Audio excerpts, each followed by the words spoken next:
যুক্তরাষ্ট্রে অবৈধ অভিবাসন বিরোধী কঠোর অভিযানের অংশ হিসেবে 10 জন বাংলাদেশি নাগরিককে গ্রেফতার করেছে দেশটির হোমল্যান্ড সিকিউরিটি বিভাগ।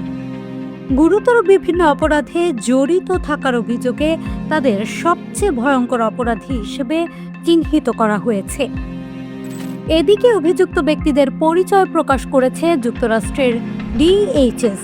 প্রেসিডেন্ট ডোনাল্ড ট্রাম্পের নির্বাচনী প্রতিশ্রুতি অনুযায়ী অবৈধ অভিবাসীদের বিরুদ্ধে চলমান বিশেষ অভিযানের অংশ হিসেবে গ্রেপ্তার করা হয়েছে তাদের। অভিযুক্তদের বিরুদ্ধে শিশু নির্যাতন, ধর্ষণ, যৌন সহিংসতা, মাদক পাচার, প্রতারণা, ক্রেডিট কার্ড জালিয়াতি, সশস্ত্র ডাকাতি এবং হামলাসহ বিভিন্ন অভিযোগ রয়েছে।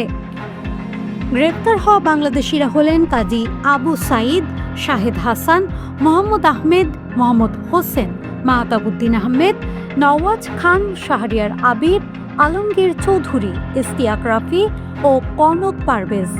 যুক্তরাষ্ট্রের বিভিন্ন অঙ্গরাজ্যে বসবাস করছিলেন তারা।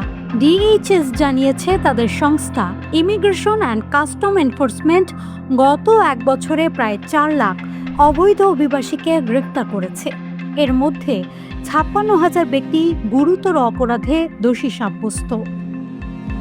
ডেপুটি অ্যাসিস্ট্যান্ট সেক্রেটারি লরেন বিস এক বিবৃতিতে বলেন, আইনশৃঙ্খলা রক্ষাকারী বাহিনী সম্প্রতি গুরুতর অপরাধে জড়িত হাজারো অবৈধ অভিবাসীকে আটক করেছে। তিনি বলেন, এই অপরাধীরা শিশুদের ওপর আক্রমণ করে বা নিরীহ মানুষকে ক্ষতি করে।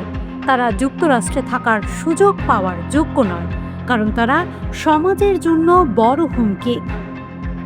এদিকে কর্তৃপক্ষ জানিয়েছে, জননিরাপত্তার জন্য হুমকি হিসেবে বিবেচিত ব্যক্তিদের দেশ থেকে সরিয়ে দেওয়ার বৃহত্তর অভিযানের অংশ হিসেবে এই পদক্ষেপ নেওয়া হয়েছে। News desk, Manabzamin.